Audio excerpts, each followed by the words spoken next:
Edmundo foi o culpado pelo rebaixamento do Vasco de 2008? Sim, eu acho que sim. Não é o culpado é o elenco todo, mas ele teve uma grande contribuição.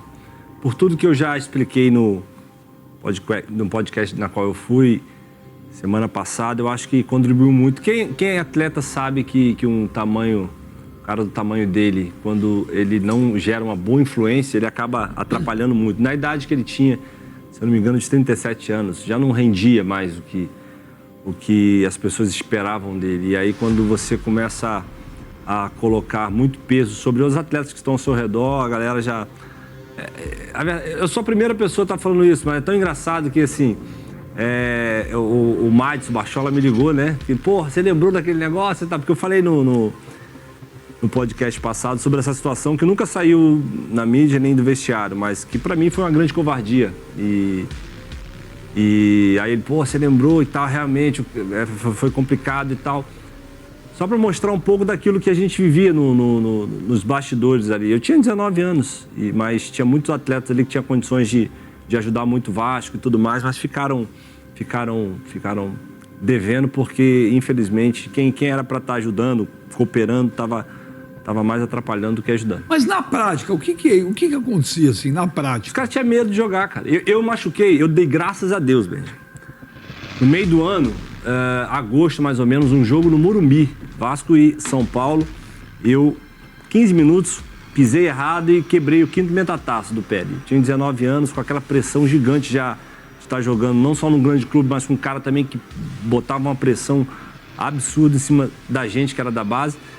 E aí, saí do jogo, perdemos de 4-0. Foi 2 gols do André Lima, 2 gols do Rogério Ceni naquele jogo. Depois dali eu não joguei mais o ano todo, mas eu vi aquele bastidor ali de vestiário, porque eu fiquei tratando, não era uma lesão para ficar o ano quase todo parado, mas tentaram botar gesso, naquela época não tinha tecnologia que tem hoje, quebrou, já opera, coloca o parafuso. E eu fiquei olhando tudo aquilo de fora e vi que realmente as pessoas tinham medo de jogar. Atrapalhava bastante. Ninguém falava com ele naquela época. Era ele no mundo dele e isso, pô, quem é atleta sabe que isso atrapalha pra caramba. Só que pra fora era um outro cenário, a culpa era de todo mundo que estava ao redor. Mas a gente que estava ali dentro sabia que não. Mas você e ele tiveram alguma desavença na época? Como é que eu vou ter desavença com o Edmundo? 19 anos, eu tenho condição de ter desavença com alguém. Eu já mencionei algumas vezes o que aconteceu, que foge muito daquilo que as pessoas falam que é pressão. Pressão, pô, todo mundo dá pressão, não joga, tem que jogar, cara, normal. Agora, quando você fala que você é um merda, que você não vai chegar a lugar nenhum, que por isso que você pede... É engraçado que quando ele foi falar uma outra vez, existe aquele ditado que quem bate esquece. Quem fala, acaba falando, mas eu não. E o próprio Jean, Tchotchomeri, que a gente chamava ele de Jean, que jogou no Flamengo também, Moraizinho. Depois do jogo vieram falar comigo, foi contra o Cruzeiro no Mineirão. Depois que ele tinha ido embora, que ele largou a delegação, foi embora, ficou em Minas Gerais e a gente voltou. E a galera vindo falar comigo, não dá ideia pra esse cara não, esse cara é um babaca, esse cara é isso, aquilo outro. Enfim, mas ninguém tinha coragem de falar com ele e eu entendo. Porque como é que você vai falar com um cara do tamanho que ele tinha, ainda mais no clube, na qual ele juntamente com o Palmeiras, foi o maior ídolo. Mas, assim, eu acredito que naquele ano ele cooperou muito para que a gente...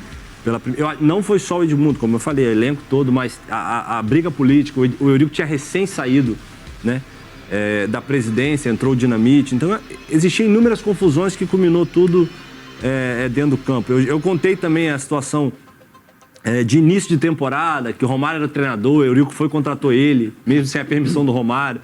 Ele já treinava separado, ficou um tempo treinando separado, porque o Romário não botava ele para treinar, o Romário era treinador e... Eles não se gostam, o Edmundo e o Romário? Não, na época, pelo visto, não. Senão ele já teria integrado o Edmundo assim que tivesse chegado no elenco. Mas hoje em dia eu não sei. Mas na época, pelo visto, não. Então ele acabou saindo não por causa do Edmundo, por causa de uma outra situação que aconteceu.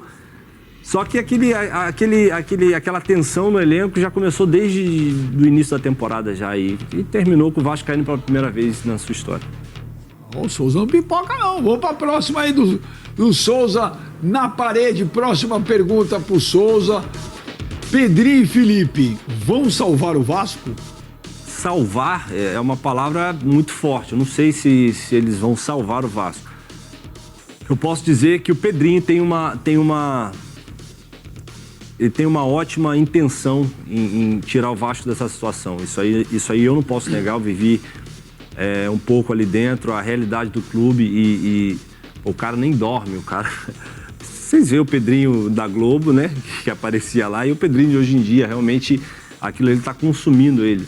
Mas as intenções são melhores e, como eu já falei, ele erra, como todos nós erramos. Sair agora, uma decisão dele junto com a direção, mas zero Foi problema você com que isso. quis sair? Ou... Não, eu nunca iria querer sair porque eu sempre achei, continuo achando que eu poderia ajudar. Mas eu acho que a minha situação ali era uma situação de você querer também se proteger, porque querendo ou não, o Souza voltou. Souza tinha problema com o maior ídolo do clube, que o ídolo do clube falava que não tinha que contratar, que não tem que se trazer, que taranã. Para mim, o maior ídolo atual, fora o Dinamite, que já foi, é o Edmundo, né, do Vasco. Então, já tinha um problema. Aí o Souza entra, em alguns jogos não consegue render o que todo mundo esperava, que é normal para mim também, eu não tive sequência de jogos. Então, o que vai acontecer? A torcida vai embora, Souza. Os caras querem se proteger, também estão tomando pancada, então é melhor deixar o Souza. Não foi o Felipe que te dispensou? Felipe? Não sei se foi o Felipe que me dispensou. Eu acho que também, juntamente com a galera da direção. E, portanto, quando o Diniz veio falar comigo pela primeira vez que a gente teve a oportunidade de trocar uma ideia, falou, eu não vou falar pessoalmente, falou, ó, quando eu cheguei, infelizmente, a decisão já estava tomada. Então, desculpa, não, sem problema nenhum. Então, eu acho que o Pedrinho tem uma ótima intenção de ajudar o Vasco, eu creio que vai ajudar, eu torço para que ajude, é vascaíno pra caramba também. E eu acho que errou como todos. E o Felipe é um cara querido dentro do Vasco? Rapaz, complicado essa situação. Eu não tenho nada contra ele, né? Mas se eu disser que ele é um cara querido, eu tô mentindo. E eu sei que isso é um pouco forte falar, mas não é um cara querido por todos. Mas é a forma dele de ser. Sempre foi assim, é um cara que tem uma personalidade forte. Pô, de quem foi o zagueiro lá? O Capasso. Capasso. Pô, ele falou na coletiva. Sou mal. Aquilo ali realmente não é nem por isso. Sou mal pra caramba a declaração dele, da mesma forma que eu acho que ele tinha algo contra o Capasso, pelo Capasso não ter saído, uma oportunidade que teve de sair, e aí é uma acomodação do atleta também, de que ele poder jogar em clubes que apareceram e não querer jogar, querer ficar vivendo no Rio, ganhando um salário. Então rolou esse estresse, só que eu acho que na posição que ele estava ali, de forma nenhuma ele poderia expor o atleta, que é um ativo do clube, né? Se você acabando falando da forma que ele falou, você expõe ainda mais o atleta ao ridículo, e quem vai querer um atleta que o próprio diretor fala, ele é ruim, ele é fraco, eu não gosto dele. Então, isso também soou um pouco, ficou mal no elenco. E eu, fazendo parte do elenco, eu posso dizer isso com muita propriedade. Tá vendo, Renatinho? O Souza não pipoca, não. Vamos pra última, na parede com o Souza, ó. Vamos lá, última pergunta pro Souza no Na Parede. Demorei para voltar ao Brasil. Você queria ter voltado antes? Não, de forma nenhuma. É óbvio que quando a gente pensa desportivamente, a gente pode pensar que não, seria legal ter voltado antes, mas de forma nenhuma. Demorei nem um pouco. Voltei na hora certa e o jogador tem que pensar no dinheiro em primeiro lugar? Óbvio. Ninguém vai pagar nossa conta quando a gente acaba. Eu particularmente... costumo dizer isso, que título é legal pra caramba, marcar história é muito legal, mas nada vai pagar o condomínio que você vive, que você mora. Então você tem que sempre priorizar a sua parte financeira. Se você puder fazer um agregado de jogar num grande clube e também ter um ótimo salário, isso aí é maravilhoso.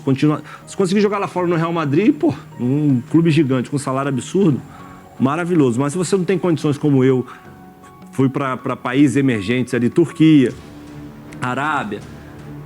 Tem que ser dessa forma mesmo. Eu queria ter voltado antes, óbvio. A gente que vive fora, todo ano a gente quer voltar. A gente vem pro Brasil, e o Kleber sabe muito bem disso, vem de férias pro Brasil, você não quer voltar lá para fora de jeito nenhum. Você fala, pô, quase dá depressão.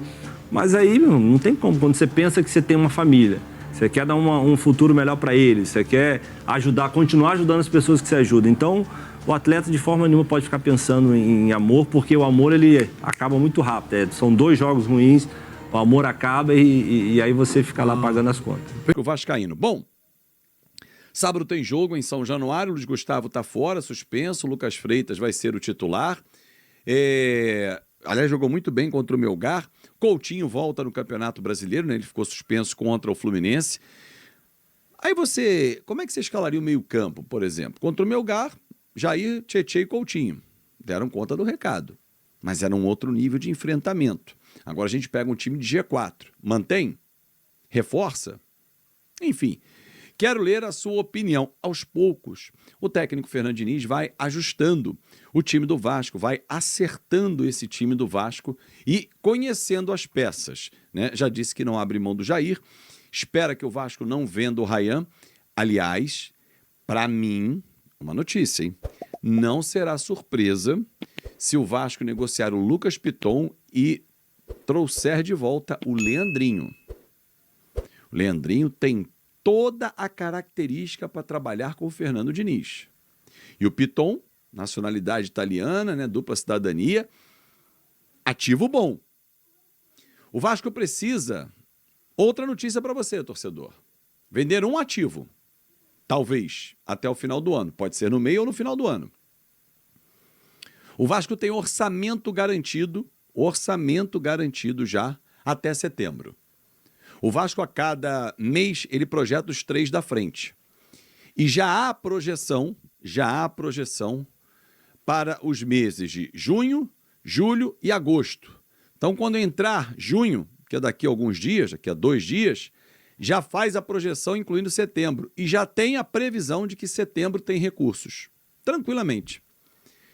Logo, a necessidade de vender um ativo pode acontecer no meio do ano, que é a melhor janela, e o Piton pode ser opção e não Ryan.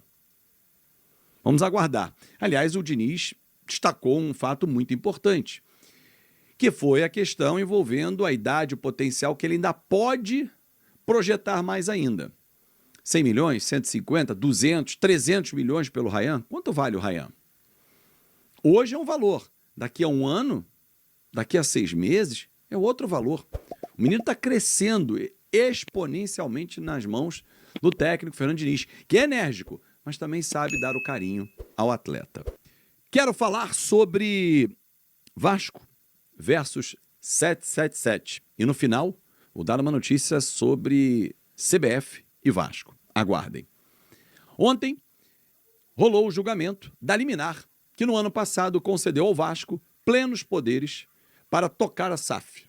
Retirou da frente de batalha a 777 por descumprimento de cláusulas contratuais, entendeu a diretoria que houve quebra e por isso levou ao judiciário, e sob liminar, a diretoria do Vasco assumiu a SAF. E todas as mudanças que a gente já viu já aconteceram, saída de CEO, CFO, enfim, tudo isso a gente viu.